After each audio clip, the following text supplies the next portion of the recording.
an Olympic hopeful who robbed 26 banks on a bicycle. Tom Justice was an Olympic cycling hopeful, one of 40 cyclists in America selected for the Olympic training camp, the kid that everyone said would be on a Wheaties box someday. Well, it was October 23rd, 1998 at 7:15 a.m. in Libertyville, Illinois. This is where Tom Justice wakes up in his childhood bedroom at his parents' house. He sets an alarm clock, he gets dressed, he puts on a blue Oxford shirt, striped tie, navy blazer, khaki slacks, then a Rick James-style wig, a black baseball cap, oversized sunglasses. He grabs his messenger bag and his Fuji bike, pedals through the quiet suburban streets. At 8:30 a.m. at American National Bank, his hometown, he walks in, he approaches the teller, hands her a 3x5 index card. "This is a robbery. Put all of your money in the bag." She fills a white plastic bag with $5,580. Tom thanks her politely and walks out. He's back outside. He rips off his baseball cap, the wig, the button-down shirt, and underneath, he's wearing a cycling spandex, silver helmet, clip-in shoes. He shoves everything into his messenger bag, and he pedals home. Just another cyclist on a Saturday morning. That was his first bank robbery. Over the next 4 years, from October 1998 to March 2002, Tom Justice would rob 26 banks across Illinois, California, and Wisconsin. The FBA gave him the nickname the Choir Boy Bandit because he'd bow his head, fold his hands at the counter, keep his face hidden from the cameras, no fingerprints, also no guns, no violence, no getaway car, just a bike. And one of those bikes, a custom-built bright orange Steelman, would be the one thing that brings him down. So how does a kid who trained for the Olympics become one of the most prolific bank robbers in American history? What the hell happened? This is Olympic Crimes. Let me take you to summer of 1998, the Ed Rudolph Velodrome in Northbrook, Illinois. It's a training facility. Tom Justice is 13 years old and he's sitting in the bleachers with a friend's family. He's never seen a bicycle race before. The track is steeply banked. The cyclists fly around the corners, leading into the turns at impossible angles. Every time the pack whisks past him, the air is concentrated. Whoosh, whoosh, whoosh. Tom is transfixed. A week later, he's back, but this time with his maroon Schwinn bike. A dozen suburban kids gathered on the track. Everyone's wearing t-shirts and gym shorts, except Tom. Tom is in a professional-grade helmet, jersey, padded cycling shorts, fingerless gloves. His dad just bought him all the gear. The race starts. Tom wins the 12 to 14-year-old heat easily. His chest is heaving, adrenaline is surging. After years of trying basketball, baseball, and soccer and being really unremarkable at it, Tom Justice finally found something that he's good at. Get out in front, his father tells him before every race, and don't let anyone get around you. By his junior year at Libertyville High School, Tom's identity, it's cycling. He is living and breathing it, training Mondays and Wednesdays, racing every Thursday, pedaling for hours around Libertyville's back roads on weekends. He shaves his legs to be more aerodynamic. He wears spandex to school sometimes. His specialty, the 1,000-meter match sprint. Explosive power, dead starts, high-speed strategy. And in 1987, just 4 years after his first velodrome victory, Tom is selected for the Olympic training camp in Colorado Springs, one of the 40 cyclists in the country chosen to train with the best. This is it, and everybody knows it. Even in his high school yearbook, everybody says Tom's going to be seen on the cover of a Wheaties box with his bicycle. So it's all about the Olympics, and they're calling. But then everything starts to unravel.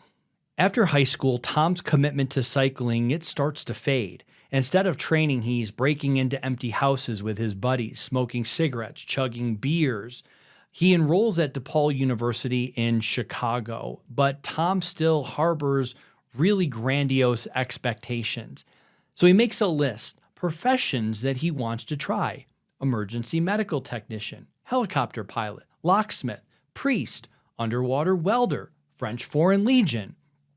He tries the priesthood first. He works at a Catholic church for a while, fails, leaves. He attempts social work. It doesn't stick. He graduates from DePaul in 1994, still restless, still searching.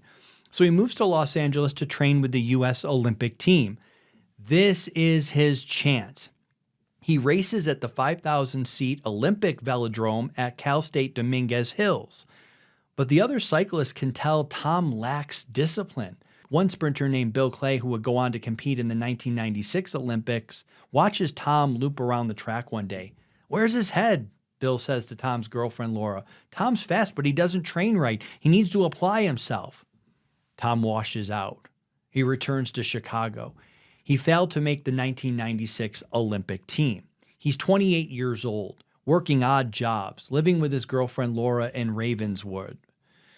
And that's when the idea hits him. A bank robbery. Tom later described in an interview that I had a list of things I wanted to do and a bank robbery was just on it. It's like the Great American Crime. It's part of our movies. It's a part of our books. It's part of our folklore. So he spends months planning his first robbery. He observes police patterns, counts steps, times his route. The night before, he tells Laura he's staying at his parents' house. Morning of October 23rd, 1998, he sets his alarm for 6:45 a.m. I'm robbing a bank tomorrow morning, he thinks. I should probably wake up a little earlier. He takes back roads to avoid traffic cameras, leans his bike against a tree, puts on his disguise. And as he walks towards the bank, something strange happens. He's scared, but also proud. "I'm doing something I set out to do," he later says. He walks out with $5,580. 2 minutes later, he's in cycling spandex, pedaling home. But here's where it gets weird. Tom doesn't keep the money. He separates the cash into brown lunch sacks. Later that night, he tosses them behind dumpsters, behind fast food restaurants. He keeps only the $20 bills as souvenirs. Because for Tom, this isn't about the money. It's about the rush. He later compares it to drinking 4 cups of coffee and taking an intensely hot shower while holding back the urge to pee. Now we have a different idea of what a rush is, but hey, look, he's feeling like it's been a long time since I've felt this alive or this important in my life. So over the next 4 years, Tom develops a system. We'll jump right back to the story, but a quick note. If you're running a business and payroll and benefits are taking up too much of your time, I use Gusto. It's an all-in-one system for hiring, paying, and managing your team. If you use my link below, you may get a $100 bonus to sign up as of this recording, and I'll earn a referral reward that helps support the show. He targets wealthy suburban communities, places where bank robberies are very rare. He hits 2 banks per town, then he moves on. Winnetka, Highland Park, Wilmette, Mundelein, Libertyville. California, Wisconsin, always the same method when he does this. Leave his bike unlocked outside, walk in wearing street clothes, hand the teller a note, "I have a gun, give me the money," walk out, strip down to spandex, pedal away. And the FBI has no idea who they're dealing with. There's no getaway car, there's no accomplices, there's no fingerprints. They call him the choir boy bandit because of the way he stands at the counter, with his head bowed, hands folded, polite, clean-shaven, thin build. Their theory is that he escapes on public transit. They never suspect a bicycle. And Tom keeps robbing. January 14th, 2000, in LaSalle Bank, Evanston. The teller, a tall 50-year-old woman, looks at Tom's note, cocks her head. "Are you serious?" she says. She glares at him. Reluctantly, she fills the bag with $2,599.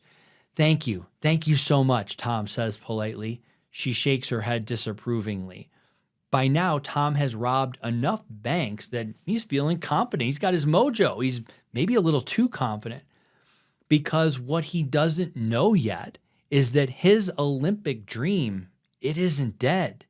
And that dream, combined with a serious injury, is about to send his bank robberies into overdrive.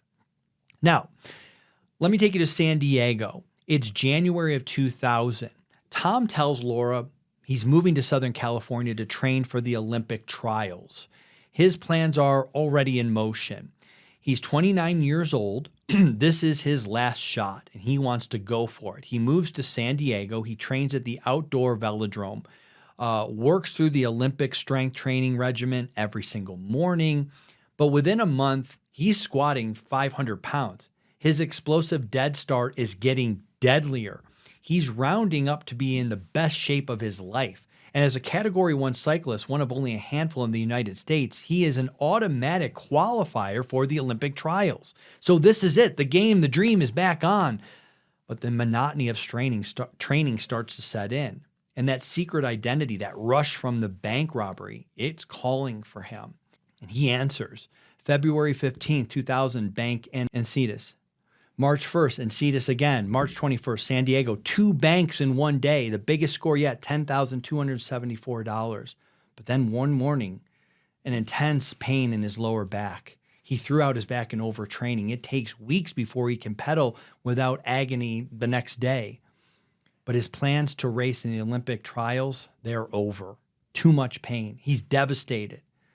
And that's when the bank robberies kick into high gear. Because if Tom can't be an Olympian, at least he can be great at something else. That's his thought process. That becomes the focus of his life. Now, this part is really crazy. In May of 2000, Tom moves back to Chicago when he's looking for a roommate. So he finds an ad in the Chicago Reader. The guy says, I'm not here most of the time because I work nights, so you and I probably won't even see each other. Okay, cool. What do you do? Tom asks. The guy says, well, I'm a Chicago police officer. Tom doesn't hesitate. I'll take it. He thinks to himself, this is an interesting dynamic. To rob banks and live with a cop, I can't pass that up. The cop's name is George. George has no idea his roommate has knocked over 13 banks.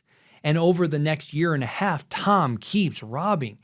He hides cash in his room, leaves bags of money in porta potties and alleyways for homeless people to find it.